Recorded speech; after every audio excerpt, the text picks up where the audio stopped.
우리는 올해 2020년 새해를 맞이해서 첫날 우리가 첫 주를 주님 앞에서 예배를 드립니다.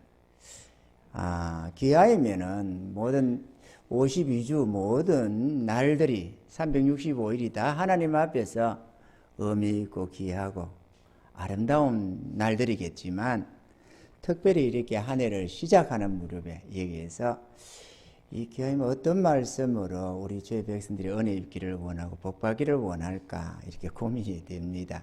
한 해를 시작할 때 또 마무리할 때 특별히 이럴 때는 좀 더 다양한 하나님의 은혜의 말씀이 있고 복된 말씀이 있지만 그 중에서도 어떤 말씀으로 시작을 할고 또 어떤 말씀으로 끝을 낼고 이렇게 고민을 하게 되는 것입니다.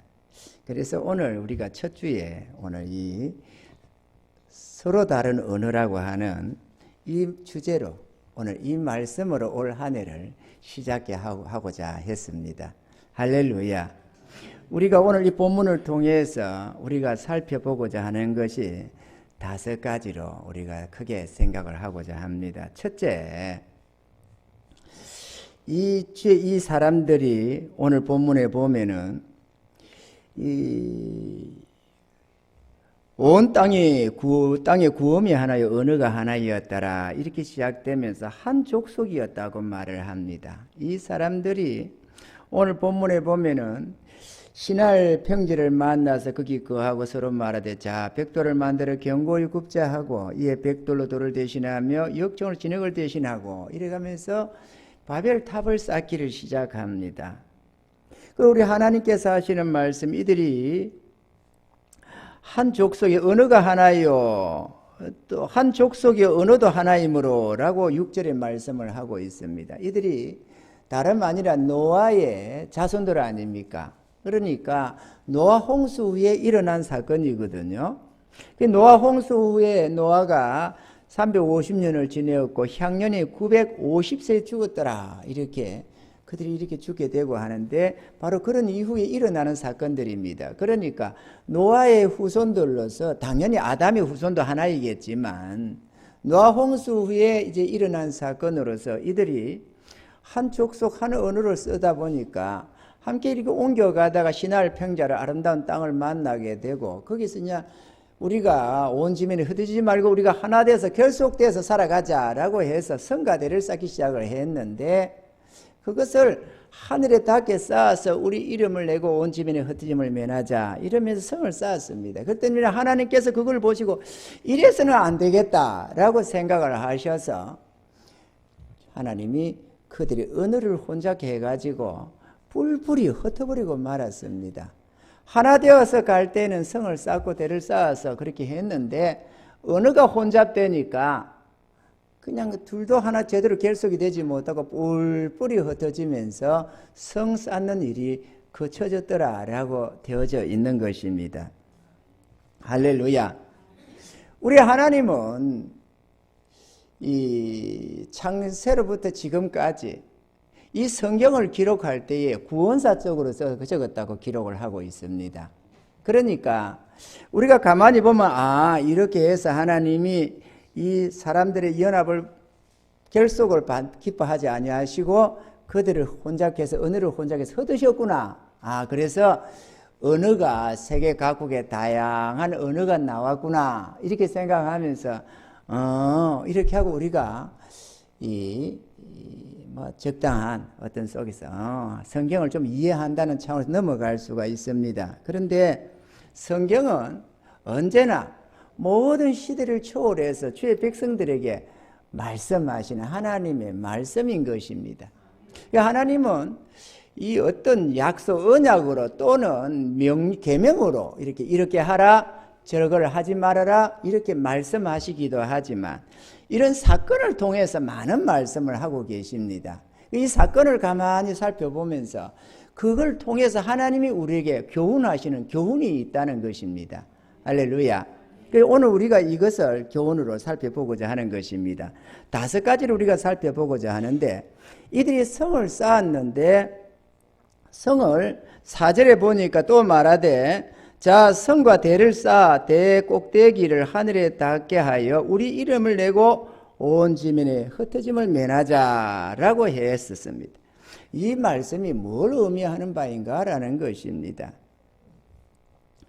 이것은 다름 아니라 인생들이 하나님을 대신하는 어떤 그러한 방패막이를 가지고자 했다라는 것입니다. 인생은 하나님을 의지해서 살아가야만 합니다.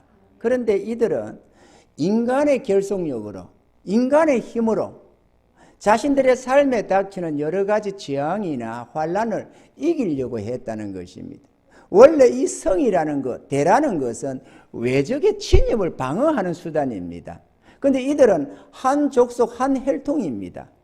그러니까 그들로부터 외적이라고 할 수 있는 것이 없습니다. 한 나라, 한 민족, 한 국가였다는 것이죠. 일종의.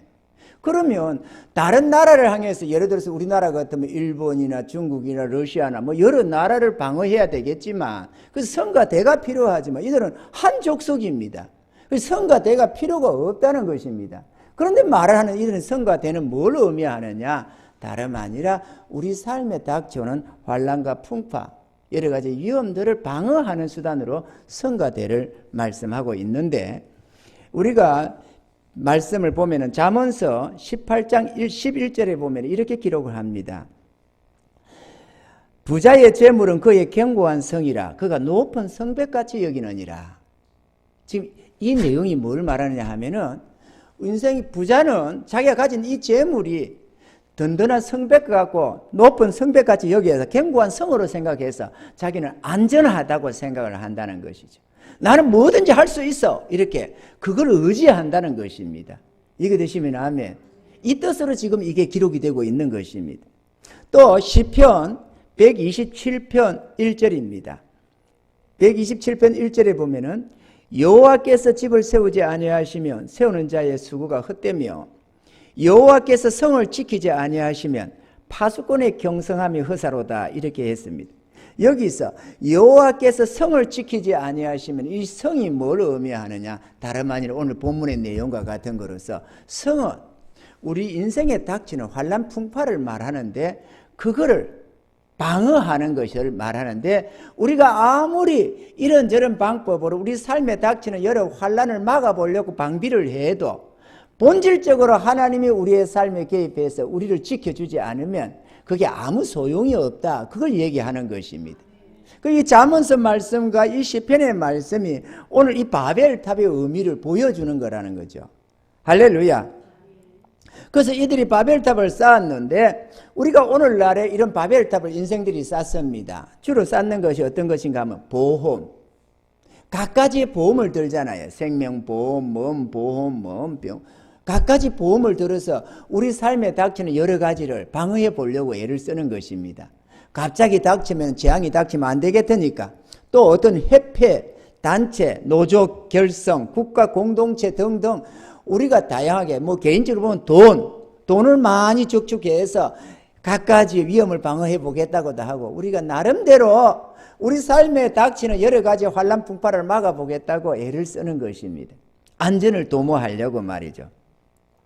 그런데 하나님을 향한 최고의 바벨탑은 인간의 이성적 교만이라는 것입니다. 인간의 이성적 교만이 하나님을 거스리고 하나님의 자리에 자기를 놓으려고 한다는 것입니다. 오늘 이들은 하늘에 닿게라고 말씀하고 있는데 저 하늘 꼭대기에 닿는다는 뭐 우주까지 올라가자는 말은 아니잖아요. 의미하는 바는 하나님의 견줄 만큼 든든한 방어막을 구축하자라고 했다는 것입니다. 그들은 자기들끼리 한 족속이니까 언어도 하나니까 우리가 결속을 해서 한번 잘 살아보자 이렇게 서로 우리가 돕고 상부상조하면서 우리가 인생의 행복을 한번 도모해보자 평안을 도모해보자 이렇게 했다는 것입니다.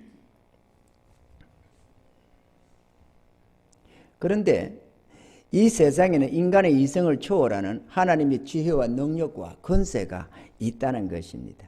사람들끼리 서로 결속해서 단결을 해서 하나님의 뜻을 거스려 보려고 하지만 그러면 그럴수록 스스로의 고통만 가중되는 것입니다.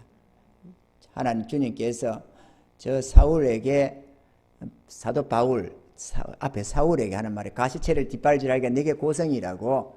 우리가 하나님을 모셔드려서 하나님으로 말미암아 인생을 든든히 세우지 못하고 내 스스로 어떤 지식과 지혜와 이성적인 어떤 이런 것들과 또는 가진 재물과 서로 인맥, 물질 동원해 가면서 내 인생을 든든히 세워보려고 하지만 그것이 아무 소용이 없고 그걸 세우려고 하면 할수록 하나님이 흩어버린다는 것입니다. 바벨탑 사건처럼 말이죠.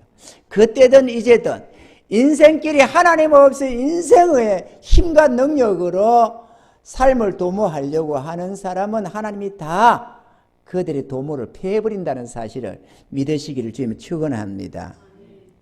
그래서 잠언서에 이렇게 잠언서 21장 30절에 보면은 지혜로도 명철로도 모략으로도 여호와를 당치 못하느니라. 인생에 아무리 머리 써서 궁구하며 애쓰고 수고해도 여호와 하나님을 당할 수가 없다는 것입니다.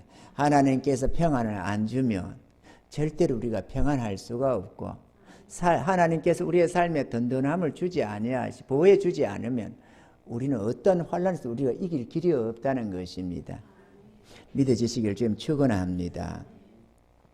두 번째로 이들의 이 성 쌓는 것, 인간적으로 삶을 도모하려는 것을 흩어버리시려고 하나님께서는 언어를 혼잡게 했다고 말씀을 하는데 이 언어의 혼잡의 의미가 무엇이냐라는 것입니다. 사실 이때로부터 하나님이 언어를 혼잡게 해서 세계 각국의 언어가 나오고 민족의 언어가 나왔습니다. 우리는 그렇게 추론할 수가 있습니다. 아멘이죠. 아니 처음에 아담으로부터 시작이 되었고 그 다음에 온 세상을 다 멸해버리고 그 다음에는 노아의 이 8명의 식구로 노아의 세 아들로 말미암아 셈과 함과 야벳으로 말미암아 이 세상에 후손들이 내려왔습니다. 그러면 당연히 그들의 언어가 지금의 우리 모두의 언어가 돼야 하는데 사실 우리가 알다시피 세상에 각국의 언어가 있잖아요. 우리나라에 옛날에 문화가 별로 발전 안 됐을 때는 그냥 우물하는 개구리처럼 우리 언어만 알고 우리 이 지역 방언들만 생각해서 경상도 언어, 전라도 언어, 충청도 언어 이런 언어를 생각했겠지만 지금은 우리는 세계 각국의 언어가 있고 또 세계 각국 속에 다양한 민족의 언어가 따로 있다는 걸 우리가 알지 않습니까? 그럼 어디서 이렇게 나왔을까? 인간이 스스로 다 개발하지는 않았을 텐데 말이죠. 왜 그러느냐? 우리가 알다시피 오늘 이 바벨탑 사건을 통해서 하나님이 언어를 혼잡게 했다는 것입니다. 아멘이죠? 제 생각에 가만히 생각해 보니까 어느 날에 하루 열심히 노력해서 바벨탑 쌓고 있었는데 어느 날 하루 자고 일어나서 아침에 일어났는데 사람들의 언어가 이제 혼동이 되기 시작했다는 거죠. 이 사람은 이 말하고 저 사람은 저 말하고 똑같은 언어를 쓰는데 전혀 다른 말이 생긴다는 거죠. 어떤 예를 들어서 감사의 말을 하나 해도 누구는 아리가또 고자이마스 이러고 누구는 땡큐 이러고 누구는 감사합니다 이러고 막 이렇게 좌우지간에 언어가 어느 날 아침에 혼잡이 됐는데 서로 못 알아듣기 시작한 거죠. 세계 각국의 언어가 얼마나 많습니까? 그러니 당연히 못 알아듣는 거는 당연하지 않겠어요? 서로 못 알아들으니까 예를 들어서 너는 백돌 구워라 너는 이거 날라라 이렇게 말을 하더라도 전날에는 서로 알아듣고 척척척척 그냥 일사천리로 되어졌던 일들이 서로 알아듣지 못하니까 뭔 소리를 하느냐는 식으로 해가지고 단합이 안 되고 그냥 깨져버렸다는 것이죠. 그래서 그때 한 족속이 말 통하는 몇몇이가 슬슬 움직여서 안 되겠다 우리가 적단으로 가 살자 이래가 딱 빠져놓은 한 족속이 있었는데 그가 바로 우리 대한민국의 시조가 된 거 아닙니까? 당군이가 어쩌고가 아니고 그가 그렇게 이렇게 바벨에서부터 시작해서 이렇게 저렇게 떠들어오다가 여기 온 것 아니에요. 그래서 이 한국 언어가 있는 거 아닙니까? 세계 최고의 언어가. 할렐루야. 누가 그랬더니 영국 옥스퍼드 대학에서 언어를 조사를 했는데 세계 각국의 언어를 조사했는데 최고의 언어가 어떤 거냐? 대한민국이었다라고 한다 이거지. 우리 언어가 정말 좋긴 좋아요. 우리 젊은 세대가 한국 언어를 다 망치고는 있지만 사실은 표현이 얼마나 좋은지 모릅니다. 어떤 사람이 우리 한국어 배워보겠다고 해가지고 항아리를 시장에서 딱 깨놓고 사람 많이 다니고 딱 깨놓고 있으니까 말을 하는데 깨졌다. 그래서 깨졌다. 부서졌다. 박살났네. 좌우지간에 언어도 워낙 포용이 다양해. 우리 한국 언어가 얼마나 포용이 다양해요.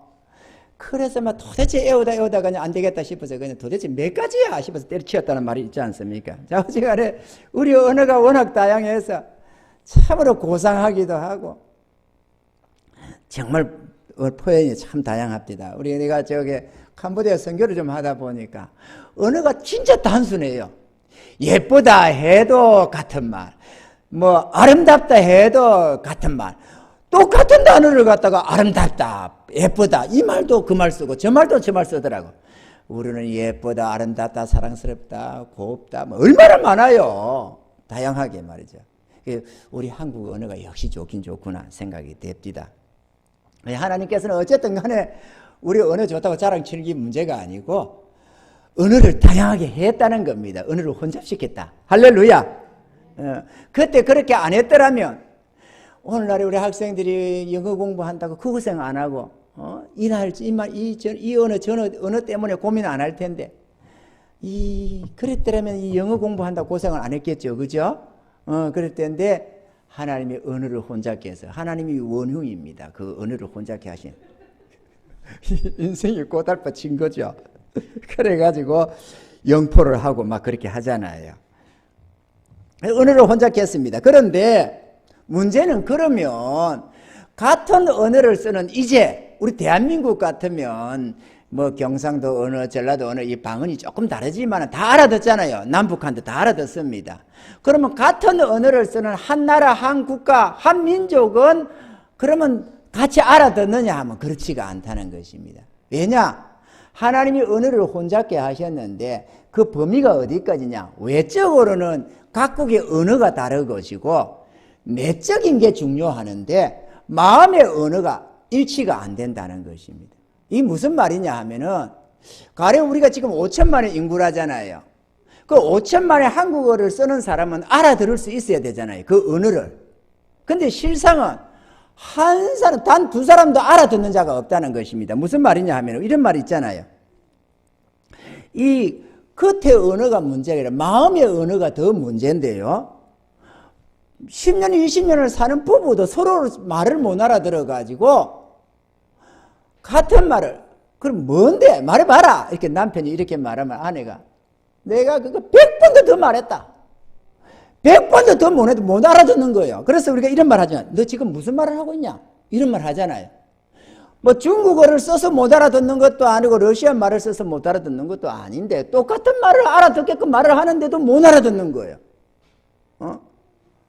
그래가지고 10년, 20년, 30년 부부가 못 알아들어요. 서로 못 알아들어가지고 당신은 도대체 말이 안 통해. 이런 말을 쓰잖아요. 그죠? 말이 안 통하는 거죠. 서로 못 알아듣게 해놨다는 것입니다. 그게 그 사람이 무식하고 어쩌고 아니고 개팍해서 어째서가 아니라 하나님이 본질적으로 못 알아듣게 해놨다니까요. 그래가지고 부모 자식도 못 알아듣고 부부간도 못 알아듣고 알아들을 수가 없어요. 그래서 부부가 요즘 많이 깨지고 있는데 가정이 많이 깨지잖아요. 서로 이게 언어가 통합이 안 돼가지고 이해를 서로 못하니까 부모 자식도 그냥 우리 아버지는 우리 어머니는 말이 안 통해 이래가지고 말이 안 통한대요. 무슨 외국 사람 대하듯이 말이 안 통하는가 봐요. 그래서 서로 안 통하는 겁니다. 그러니까 서로 담쌓고 살아가는 거예요. 요즘에 그래서 가정이 막 깨지기 시작하는 것입니다. 이해가 되시면 아멘. 하나님께서는 외적 언어가 있고 내면적 언어가 있고 성경도 말이죠. 외적인 말씀이 있고 내적인 말씀이 있습니다. 그 외적인 말씀을 의문이라고 하고 내적인 말씀을 영이라고 합니다. 의문은 죽이는 것이요 영은 살리는 것이라고. 오늘 이 말씀도 외적으로는 우리가 읽어보면 그렇구나라고 이해할 수 있지만 내면적인 말씀, 하나님이 우리를 살리려고 하는 생명의 말씀, 영의 말씀이 뭔가가 중요하다는 것이죠. 우리는 그걸 교훈받아야 된다는 것입니다. 이게 되시면 아멘. 그래서 하나님이 혼잡케 한 것은 외적 언어만이 아니라 내면적인 언어를 혼잡케 했다. 그래서 단 두 사람도 일치를 이루는 사람이 없다는 것을 우리가 이해해야 된다는 것입니다. 아멘이죠. 세 번째로, 그러면 이 혼잡된 언어 때문에 일어나는 일들이 어떤 것들이 있느냐 하는 것입니다. 첫째로 서로 하나 되지 못한다는 것입니다. 서로 하나 되지 못하니까 흩어지는 것이죠. 이 핵가족 제도 속에서도 마찬가지일 것입니다. 가정이 하나 되지 못하니까 하나 되지 못한 부부는 헤어지고 하나 되지 못하는 가족은 헤어지고 하나 되지 못하는 형제는 헤어지는 것입니다. 아멘입니까? 교회도 마찬가지입니다. 하나 되지 못하면 그냥 그냥 모래 같은 자갈처럼 이렇게 아무런 결속력이 없어서 하나 되지 못하면 언제든지 깨지고 부서질 수가 있습니다. 비록 교회가 부흥됐다고 수만 명이 돼도 깨지려면 한순간에 다 박살이 납니다. 아멘이죠. 서로 알아듣지 못하면 흩어진다는 것입니다. 그리고 두 번째로 이 혼잡된 언어 때문에 말하고 생각하는 것이 서로 달라서 서로 이해를 못한다는 것입니다. 말하고 생각하는 것, 관점도 다르고 이해가 달라서 서로 다른 말을 쓰는 거예요. 남편 말 다르고 아내 말 다르고. 우리 그런 말 있잖아요. 부엌에 가면 어떤 말이 맞고 방에 가면 누구 말이 맞고 뭐 이런 말들이 있잖아요. 이 말 들으면 이 말도 맞고 저 말 들으면 저 말도 맞는 것 같은데 서로 못 알아듣고 서로 이해가 안 되고 뭐 그래서 가정에 다툼이 생기고 분란이 생기고 그렇게 하는 겁니다. 분쟁이 생기고 다툼이 발생하는 이유가 바로 이 알아듣지 못하는 언어 때문이라는 것입니다. 이해가 되시면 아멘. 이런 말미암아서 불행한 삶이 되는 것이죠. 원치 않는 불행. 아내가 생각할 때는 저 남편이 나에게 잘못해서 내가 이처럼 고생을 한다고 생각을 합니다. 그런데 남편은 내 집사람이 내 아내가 나를 이해해 주지 못하고 끊임없이 이기적으로 자기 생각만 해가지고 내가 이거 고통을 당한다고 생각하는 것입니다. 그러니까 서로 담을 쌓으려고 하는 거예요. 서로 이해가 안 된다는 거죠. 해보다가도 조금 몇 마디 해서 그게 아니고 한번 말해보자 라고 해서 한번 잘 시간 내서 말을 해봐도 또 깨져가는 거예요. 작심삼일이 되고 말이죠. 그러니까 도무지 저 사람은 더 이상 말해봐서 소용없어 이렇게 하면서 마음을 다치기 시작하는 것이. 그럼 가정이 깨져가는 거예요. 오늘날에 그래서 가정들이 깨져갑니다. 남편 문제도 있고 아내 문제도 있겠지만 그러나 모두가 다 상대방이 문제라고 생각하는데 그렇지가 않습니다. 저에게 문제 있듯이 나에게도 문제가 있다는 거지. 본질적으로 서로 못 알아듣는 이 혼미된 이 잘못된 흩어진 마음을 주었다는 게 문제입니다. 하나님이 그렇게 해놨기 때문에 인간이 어쩔 수가 없어요. 이해가 되시면 하면 하나님이 흩어놓은 걸 사람이 어떻게 모읍니까? 하나님이 언어를 혼잡게 해놨는데 서로 못 알아듣게 해놨는데 무슨 제대로 이해하느냐 이거죠. 알아들을 수가 없는 게 당연한 것입니다. 이걸 먼저 이해해야 된다는 것이. 그래서 상대방이 나와 같기를 바라서는 안 된다는 걸 우리가 먼저 마음에 깊이 새겨야만 합니다. 왜 그렇게 생각해? 왜 그렇게 생각해? 여러분, 사람을 가장 힘들게 하는 게 뭔 줄 아십니까? 상대방을 내 생각에다가 맞추라고 하는 것입니다. 그 요구하는 것이죠. 당신 왜 그래? 이 말은 나한테 맞추라는 말입니다. 그 아내는 남편에게 당신 왜 그래? 또 남편은 아내에게 당신 왜 그래? 나한테 맞추라는 거야. 당신 이것만 좀 바뀌면 좋겠는데 당신은 이게 문제야. 이런 소리를 하면서 바뀌라고 하는 거죠. 그거 정말로 힘들게 합니다. 그거를 그렇게 해가지고 좋아질 수 있는 가정이 아무도 없습니다. 여러분 그렇게 하면 가정 깨집니다. 그래서는 안 되는 거예요. 우리가 오늘 이 답도 찾아보겠지만 오늘 이 하나님이 주시는 이 문제만 우리가 살펴볼 게 아니고 원리만 이해할 게 아니고 답도 찾아보겠는데 하나님도 답도 말씀하십니다. 성경을 통해서. 그런데 우리가 본질적으로 우리 안에 가진 문제가 뭔지를 알고 있어야 한다는 것이죠. 서로 못 알아듣는데 그걸 자꾸 내 생각대로 주장을 하고 요구를 하기 시작하는 거예요. 그거 버리시길 바랍니다. 부디 가정이 행복해지기를 바라면 요구하지나 해서는 안 된다는 거죠. 저도 옛날에 요구를 많이 했습니다. 내 아내한테. 당신 좀 이렇게 해야 되지 않아? 당신 사모지 않아? 당신 뭐 어쩌죠? 이렇게 하면서 요구를 했습니다. 근데 사람이 나한테 맞출 수가 없어요. 여러분 한번 생각해 보세요. 여러분 스스로를 바꿀 수 있나요? 내가 나를 바꿀 수 있다면 그건 나가 창조주지 피조물이 아닙니다. 사람은 자기의 속성을 못 바꿉니다. 절대로. 느릿느릿하는 사람 보고 좀 빠릿빠릿해. 절대로 못 바꿉니다. 그러면 그 사람을 잡는 거예요. 여러분 나무 넓어 보고 빠릿빠릿 하라고 빠릿빠릿 안 하면 총으로 쏴 죽인다고 하면 나무 넓어가 빠릿 합니까? 어림도 없어요. 나무 넓어는 끝까지 나무 넓어야. 그 나무 넓어 신랑을 데리고 살면서 각시가 딱딱 쳐봐야 소용없습니다. 그건 잡아 죽이는 거예요. 나 신랑을. 이해가 되십니까? 마찬가지 반대쪽도. 상대방대로 속성 바꾸라고 한다. 바꿔지느냐고 우리가 피조물인데 못 바꿔요. 그럼 어떻게 하면 행복해지느냐? 이해하고 용납하는 거죠. 그리고 요구하지 말아야만 행복해집니다.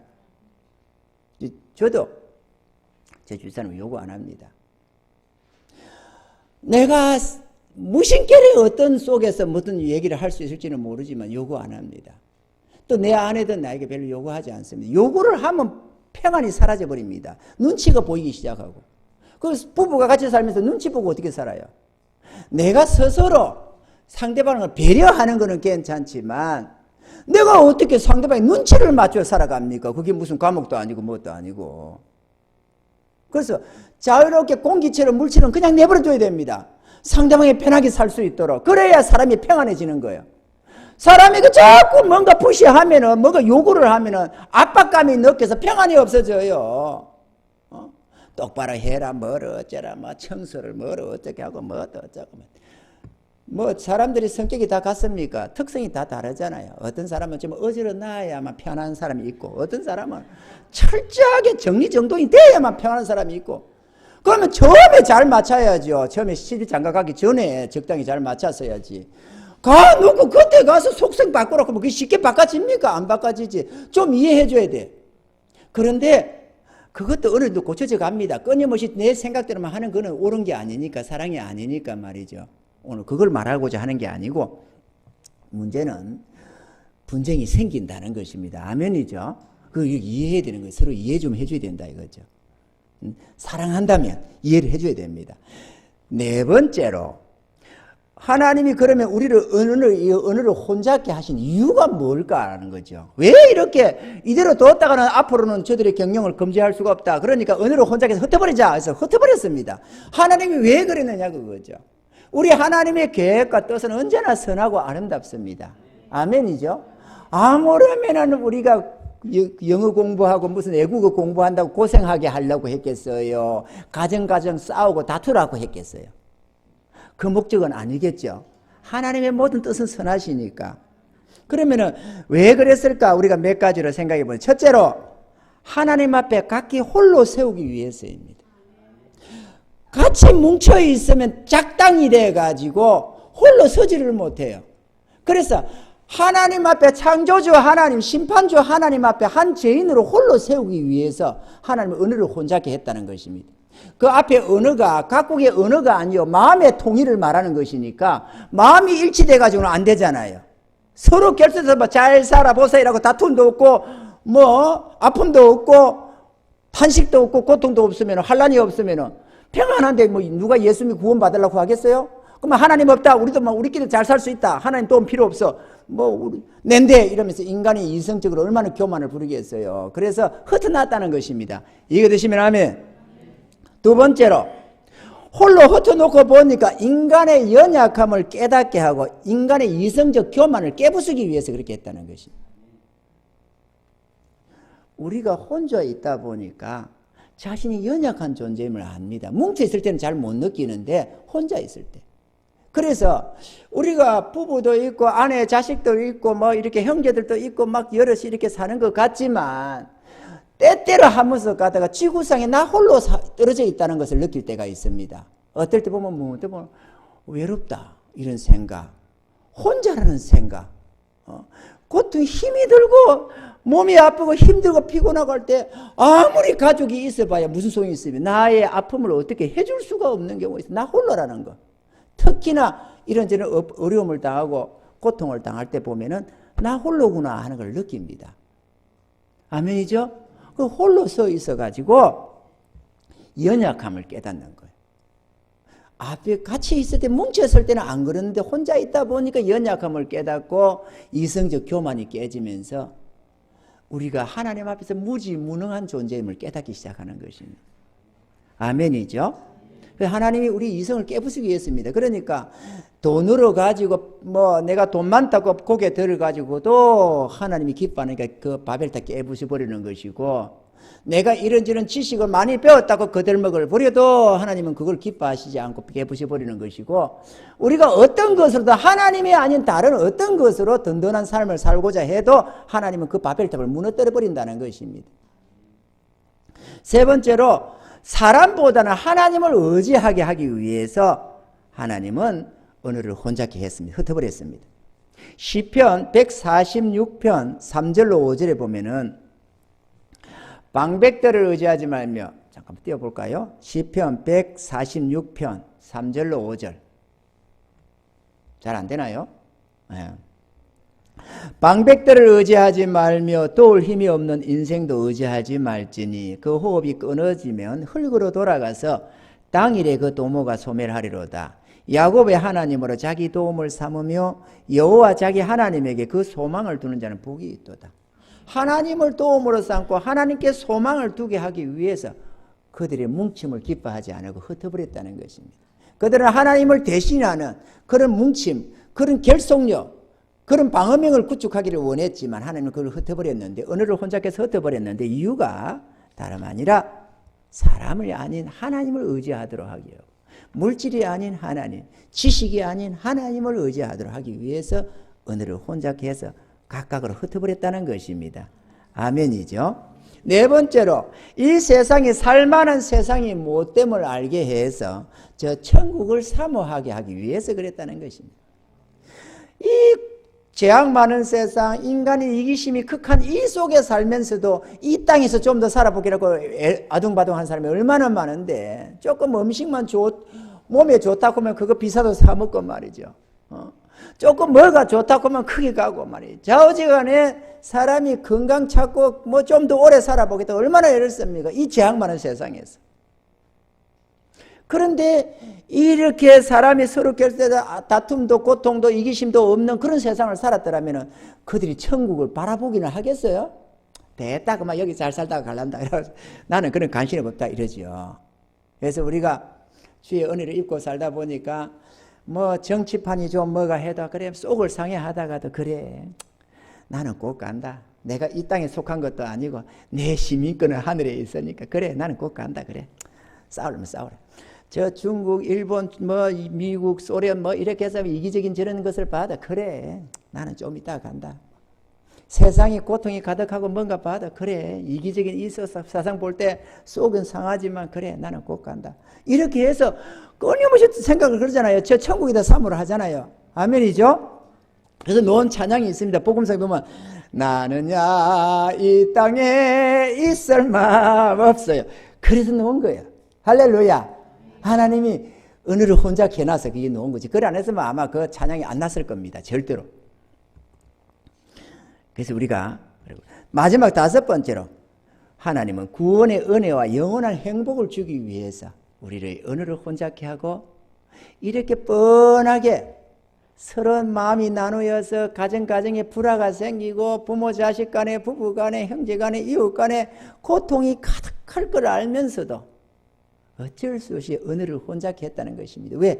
이들이 결속해서 하나님을 대처하려고 했으니까 흩어버렸다는 것이죠. 아멘이죠. 하나님이 고의적인 게 아니고 인간이 하나님 없이 살려고 대처하니까 하나님이 이래서는 안 되겠다 해서 흩어버렸다는 것입니다. 디모데전서 2장 4절, 디모데전서 2장 4절에 보면은 하나님은 모든 사람이 구원을 받으며 진리를 아는 데에 이르기를 원하느니라 이렇게 말씀을 하셨습니다. 원래요 방송실에 잘 띄워주거든요. 근데 하필이면 엊그제 교회 컴퓨터 이 프린트가 고장이 났어요. 그 토요일날 가져오기를 바랬는데 월요일날 갖다 준다네요. 그래가지고 내가 다른 데 복사를 이걸 준비를 해와야 되는데 앵글 아침에 교회에 왔는데 주차장에 오니까 생각이 나더라고. 아 그거를 안 해왔다. 본래는 해놓고 있으니까 까딱 없었는데 복사를 집에서, 교회에서, 집에서 프린트해서 좀 이렇게 해왔어야 되는데, 그걸 해온다고 해놓고, 그거를 복사를 안 해온 거예요. 저기 전달이 안 됐어요. 그래서 내 하는 말을 듣고 적시 띄워주는데, 그나마 좀 따라오는 편이잖아요. 그래서 오늘 지금 이거는 못 따라온 거예요. 이해가 되시기 바랍니다. 저 잘못하는 게 내가 잘못해가 그래요. 자, 그러면 마지막 5번째로. 그러면 이 혼잡된 언어의 이 고통을 그러면 어떻게 해야 되느냐? 그대로 그만 용납하고 살아가야 되느냐? 어쩔 수 없다. 하나님이 혼잡게 했으니까 마음의 일치가 안 돼도 어쩔 수 없고 언어가 혼잡 이렇게 일치가 안 돼도 어쩔 수 없다라고 포기하고 살아야 되느냐? 무슨 피할 방법은 없느냐라는 것입니다. 있습니다. 하나님은 첫째로 예수 그리스도를 믿는 믿음과 사랑 안에서 하나의 언어를 구사할 수 있다고 말씀을 하는 것입니다. 훗날 우리가 천국 가면 언어가 통일이 됩니다. 그래서 천국 가면 뭐가 없어진다고요? 방언도 그치고 방언이 필요가 없는 거죠. 다 알아듣는 거. 그죠? 통변도 필요 없습니다. 이 땅에는 통변이 좀 필요할지 모르지만 천국 가면 그게 필요 없습니다. 왜? 다 알아들으니까 말이죠. 다 알아듣는다는 것은 언어를 이해한다는 것만이 아닙니다. 마음의 일치가 일어난다는 것입니다. 그 천국에서는 이기심도 없고 다툼도 없고 싸움도 없습니다. 분쟁이 없습니다. 왜 분쟁이 없느냐? 마음이 고와서 아닙니다. 고와서만이 문제가 아니고 마음의 일치가 일어나는 거예요. 그건 언어의 혼잡이 있을 필요가 없습니다. 하나님이 그걸 요구할 필요가 없어요. 그래서 그 나라에 가면 언어가 일치가 됩니다. 그래서 우리가 영원히 다툼이 없는 게 마음이 고우니까 그래 참아 그래 봐준다 여긴 천국이니까 뭐 이래서가 아니고 다툼이 안 생긴다는 거예요. 살만하겠죠? 그거는 살만한 세상이야. 어떤 사람은 천국은 멍롱하게 영혼이 뭐 이렇게 있는 줄 아는데 안 그렇습니다. 그거는 영원한 우리가 사는 곳입니다. 이 땅에 우리가 이 흙개비 같은 존재들이지 거기는 영원한 생명체. 육체도 우리 이 땅은 자꾸 달라지잖아요. 그냥 몇 년만 있다 보면 잘 못 알아보고. 그거는 그렇지가 않아요. 영원한 육체, 아름다운 영원한 영광의 부활체입니다만은 육체도 가지고 영혼도 가지고. 거기는 영원한 나라입니다. 예수님이 통치하는 영원한 나라. 그러니까 몽롱하게 있는 그곳이 아닙니다. 영원한 행복의 나라입니다. 할렐루야. 가면 깜짝 놀라실 거예요. 그 주님 안에서 그리스도를 믿고 주님을 모셔드리고 주님 안에서 참 사랑으로 나아갈 때 알아들을 수가 있다라는 것이죠. 에베소서 4장 1절로 3절입니다. 에베소서 4장 1절로 3절. 그러므로 주 안에서 같이 내가 너희를 권하노니 너희가 부르심을 본 부름에 합당하게 행하여 모든 겸손과 온유로 하고 오래 참음으로 사랑 가운데서 서로 용납하고 그러니까 여러분 우리 가정생활에서 뭘 용납해야 된다고요? 언어가 혼잡되어 있어서 서로 다른 생각이지만 사랑 가운데서 서로 용납해 줘야 된다. 아내는 남편을, 남편은 아내를. 이해가 되시죠? 부모는 자식을, 자식은 부모를 사랑 안에서 용납해야 된다. 그래서 여러분이 사랑이 없으면 용납이 안 되죠. 평안에 매는 줄로 성령이 하나 되게 하신 것을 힘써 지키라. 그러면서 주도 하나요.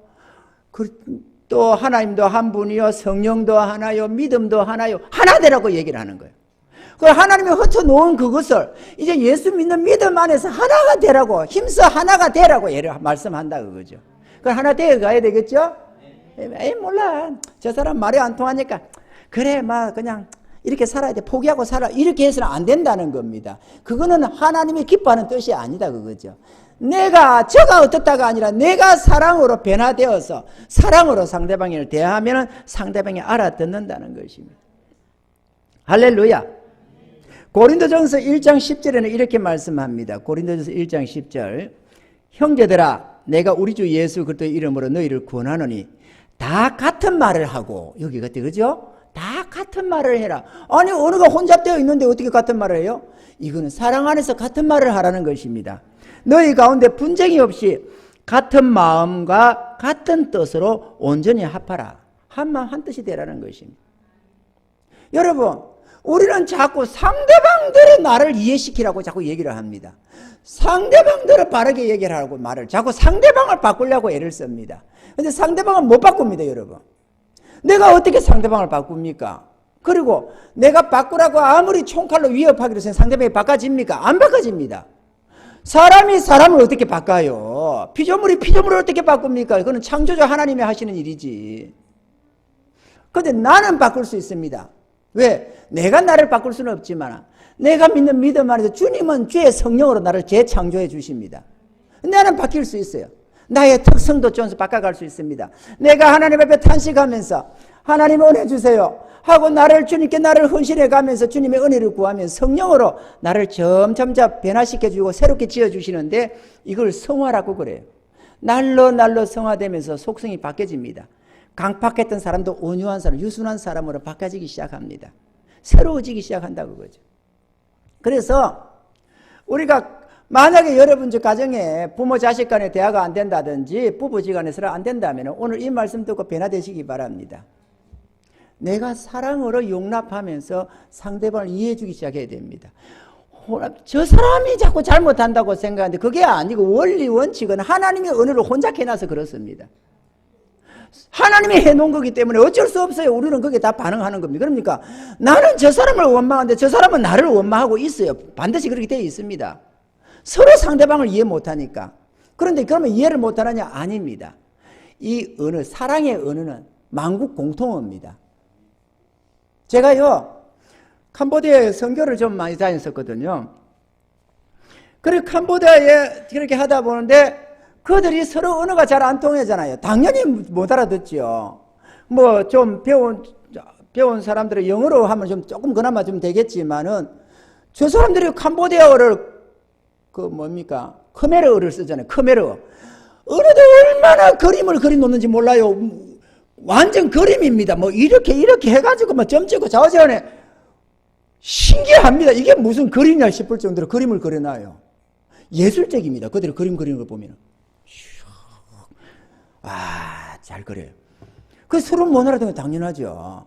그런데도 마음과 마음이 통해요. 왜냐? 제가 사랑으로 대해요. 제가 그들을 품어안고 사랑으로 대하니까 그들이 내 마음을 이해해줘요. 서로 언어는 잘 안 통하는데도 마음은 받아들여준다 이거죠. 그래서 사랑하는 마음이 생기는 거예요. 내가 저들을 사랑한다는 걸 잘 압니다. 그러니까 그들도 마음을 열어주는 거예요. 내가 오직 가면은 가서 한 달 동안 교회 건축하면서 그게 입당 예배 드리고 와가지고 토요일 날 아침에 김포공항에 도착했는데 주일날 그날 밤에 자고 아침에 일어났는데 눈을 뜨자마자 침대에서 내가 울었다니까. 내가 막 울고 있으니까 집사람이 깜짝 놀래가지고 주일날 아침에 그것도 캄보디아 가서 1개월 만에 돌아와가지고 주일날 아침에 여보 왜 그래요? 내가 막 울고 있으니까 왜 그래요? 나 저 캄보디아 성도들 보고 싶다. 너무 보고 싶은 거야. 하루 만에. 사랑 안 하면 그럴 수가 없어요. 그들이 내 마음에 있는 거야. 그 집사람이 막 토닥토닥 해서 여보 여기 우리 성도들도 목사님 사랑해요. 우리도 여기도 성도들 다 목사님 필요해요. 여기 계실 때 여기 사랑하고 그거 가시면 그 성도들 사랑하면 되잖아요. 그 위로를 하더라고. 내가 어깨 토독토독 두드리면서 목사님 여기 성도들도 목사님 필요합니다. 맞아. 우리 성도들도 사랑하지. 그래. 내가 여기에서는 여기 사랑하고 거기 가면 거기 사랑할게. 사랑은 천국 방언입니다. 이 땅에서도 말이죠. 이기심을 부리고 인간적인 어떤 속성으로 대하면 상대방이 못 알아듣지만 내가 상대방을 사랑함으로써 대하면 그때는 알아듣습니다. 사랑은 이웃에게 악을 행치 않는다고. 사랑하면 내 아내가, 사랑하면 내 남편이 나를 경계하지를 않아요. 내 아내가 혹시나 지금 내 집사람이 나에게 내가 혹시 자기에게 해를 가할까 봐 조금 더 경계하는 게 없습니다. 마음을 다 열어줍니다. 왜? 상처 안 받으니까. 무방비 상태로 담 안 쌓아도 상처를 안 받아요. 그런데 남편이 아내에게, 아내가 남편에게 상처를 자꾸 주면은 담을 쌓아요. 왜? 내가 위험해지니까 마음을 열었다고는 내가 상처받으니까 마음을 담을 쌓고 점점 방어망을 구축하는 거예요. 그걸 서로 담을 쌓고 사는 겁니다. 한 집은 두 가족이 되는 거예요. 말은 부부인데 일심동체라는데 일심동체가 안 되져요. 일심동체가 안 되면 불행해집니다. 그걸 원인을 상대방에 돌리지만은 안 그렇습니다, 여러분. 그 원인이 나에게도 절반은 있습니다. 왜 노래가 안 했느냐 이거죠. 왜 사랑으로 대하지 않았느냐 그거죠. 사랑으로 대하면 다릅니다. 지금이라도 사랑으로 밖에 돌아섭시오. 그러면은 당장 내가 사랑의 언어를 쓴다고 상대방이 알아주는 건 아닙니다. 저 사람이 왜 안 하던 짓을 해? 이렇게 하니까 이해가 안 되니까 왜 그럴까 이러는데 그것도 3개월 가고 6개월 가면 다 알아듣습니다, 여러분. 사랑으로 대하면. 사랑으로 대하면 부부가 나누어지지가 않아요. 한마음 한뜻이 됩니다. 그러면 행복이 옵니다. 행복의 열매는 그래서 열려지는 거예요. 그런데 요즘 시대에 가정들이 많이 깨집니다. 왜 깨지느냐? 상대방들의 행복을 내놓으라는 거야. 그런데 행복이 돈 주고 살 수 있는 것도 아니고 내놓으라고 한다고 줄 수 있는 게 아닙니다. 노력으로 맺는 열매지. 이거 드시면 하면 행복이라는 게 열매지 맺는 열매라니까요. 두 사람이 노력해서. 그런데 나는 아무 노력도 없이 상대방들의 행복을 내놓으라고 하면 내놓을 수 있느냐 그거죠. 못 줘요. 하나님도 아닌데. 그렇게 내 마음에 안 든다고 그냥 헤어지고 깨지고 막 그렇게 난리가 나는 겁니다. 우리는 왜 이렇게 인생의 고통 속에 빠지는가를 이해해야 되고 하나님이 언어를 혼잡게 해서 그렇다는 거, 그 언어가 외적 언어만이 아니라 내면적 언어가 혼잡되어 있다는 걸 우리가 이해해야 됩니다. 그리고 사랑의 마음은 내 이기심 때문에 상대방을 사랑 못하지만 나를 위하는 마음이 너무 극하다 보니까 상대방을 헤아려 주지를 못하는 거예요. 그런데 우리는 주님의 그 사랑을 받아서 이 이기심을 이타심으로 바꿔놔야 됩니다. 나를 위한 삶이 아니라 주를 위한 삶이요 이웃을 위한 삶으로 돌아서야만 됩니다. 그런데 이웃 사랑의 실천은 가정에서부터 시작되잖아요. 내 남편, 내 아내 하나 사랑 못하면 누구를 사랑할 수 있습니까, 여러분? 이웃 사랑한다고요? 교인 사랑한다고요? 그 교인이 내 마음에 들 때 사랑하는 것이지 내 마음에 안 들어도 사랑합니까? 진짜 원수를 사랑할 수 있습니까? 원수도 사랑할 것 같으면 내 아내, 내 남편을 왜 사랑 못해요? 내 따라 사는 사람, 나 좋다고 한 사람 왜 사랑 못합니까, 여러분? 마음에 안 들었어요? 마음에 안 드는 건 당연합니다. 언어가 혼잡돼서 그래요. 내 마음에 안 드는 거 이해가 됩니다. 그러나 사랑 안에서 서로 용납하라잖아요. 사랑 안에서 서로 용납해줘라. 그래, 저 사람이 뭐 그러냐? 사람이 약해서 그렇지, 연약해서 그렇지. 저 사람이 못 알아듣는 거는 우리 하나님의 언어를 혼잡게 해서 그래. 그거 좀 이해해주면서 어떻게든 말 빌빌 꼬지 말고 핀잔 쪼러 말하지 말고 당신은 항상 그랬잖아 뭐 이렇게 해가지고는 말이 안 통하니까 그건 사랑의 언어가 아니잖아요. 핀잔이 무슨 사랑의 언어입니까? 투박 주는 거. 당신 똑바로 해야 돼. 왜 그래? 당신은 이것이 문제야. 나 당신 이것만 고치면 좋은 사람이야. 이렇게 한다고 해도 고쳐지는 게 아닙니다. 그는 사랑의 언어가 아니니까 100번 1000번 말해도 못 알아듣습니다, 상대방이. 앵갈 잔소리 해라 이러지. 그걸 절대로 못 알아듣습니다. 정말 간절한데 그게 진짜 간절한데도 못 알아들어요. 그럼 어떻게 되느냐? 사랑의 언어는 알아듣습니다. 사랑하는 마음으로 그가 저기 바뀌면 내가 좀 고통이 덜할 텐데 그거는 내 중심이니까 사랑이 아니고 상대방을 위하는 마음으로 하는 그게 사랑이거든요. 우리는 사랑이랍시고 나 당신 정말 사랑해. 그런데 그거 좀 바뀌어야 돼. 이거는 사랑이 아니에요. 내 고통 안 당하겠다고 하는 말이니까 그거는 사랑의 가면을 쓴 이기심이에요. 그거는 사랑은 상대방을 위하는 거야. 아멘이죠. 하나님이 우리를 사랑하시는 아가페 사랑은 당신을 위해서 우리를 사랑한 게 아니에요. 우리를 위해서 우리에게 은혜를 주시는 것이 아가페 사랑이니까. 주님이 이기적인 사랑을 하라는 게 아니잖아요. 내가 너희를 사랑한 것처럼. 내가 너희를 아가페 한 것처럼 너희도 아가페 해라. 그 말 한 것도 아니잖아. 그거잖아요. 그러니까 남편이면 아내를 위하는 마음에 아내를 대해줘야 되는 거예요. 아내가 행복하기를 바라는 마음에 아내를 대해줘야 된다. 그래야 이 똑같은 것을 말을 해도 어떻게 말을 할까가 이해가 되기 시작하는 거예요. 생각이 달라집니다. 말의 방향이 달라지고 말의 억양이 달라지고 내용이 달라지고 그 상대방이 그래? 이렇게 이해되는 쪽으로 말이 바꿔집니다. 사랑의 언어가 되면 달라져요. 그러니까 적나라하게 설명 잘한다고 하는 그게 댓글이 바뀌지는 게 아니고 사랑의 언어를 써야만 상대방의 고통도 안 주고 그나마 저가 진지하게 생각할 수 있도록 만들어가는 거예요. 생각한다 바뀌는 건 아닙니다. 근데 생각하면은 한 번, 두 번 좀 조심을 하고 또 하나님의 은혜를 구하고 해가면서 점차 사람이 달라지기 시작하는 것이죠. 이해가 되시면 아멘. 우리는 이렇게 좀 은혜를 입어가야 됩니다. 그래서 우리가 그리스도인으로서 복음에 합당하게 생활하고 하나님 보시기에 아름다운 빛과 소금된 삶, 빛의 자녀들의 삶이 되어져야 되는 것입니다. 세상 사람과 똑같은 잣대를 가지고 대하면 무슨 재주로 우리 가정이 바뀌겠어요? 우리가 어떻게 행복을 누리겠습니까? 하나님은 진정 우리의 행복을 위해서 율법을 만가지로 기록하고 있지만 우리가 그 말씀을 이해하지 못하고 받아들이지 못하면 우리의 가정은 행복해지지를 않습니다. 그냥 막 다 포기하고 에이 모르겠다 빨리빨리 천국 가야지. 어린도 없습니다. 여러분 여기서 바뀌어야 됩니다. 여기서 바뀌어서 하나님께 기쁨도 되고 우리도 위로를 받고 살아야지. 그죠? 우리가 행복해져야지. 내가 행복해져야 누구에도 행복을 주지. 첫 번째로 나의 이 부족한 마음에는 주의 은혜 하나님의 사랑이 들어와서 내 마음을 충만하게 해야 되고 내가 그분의 위로 속에서 위로할 수 있어야만 합니다. 내가 그분의 사랑 속에서 만족하고 그 사랑을 베풀 수 있어야 됩니다.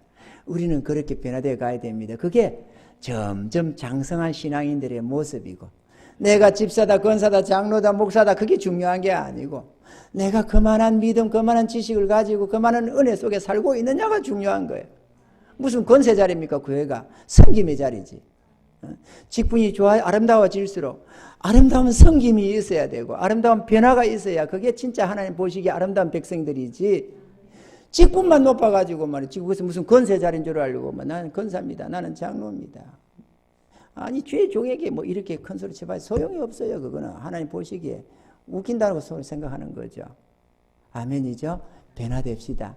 우리 가정에서부터 변화를 이루기 시작하는 거예요. 그러면 하나님 감사합니다. 날마다 감사가 넘쳐나서 하나님께 영광 돌리게 됩니다. 이런 복된 삶이 되기를 바라고 빛과 소금 되어서 안 믿는 많은 가정들 앞에서도 믿음의 모본이 되고 또 우리 하나님 아버지께 영광도 올려드리고 그 행복도 누리다가 주님 부르실 때 천국 가서 영원한 행복을 누리시는 저와 여러분 되길 주님 축원합니다.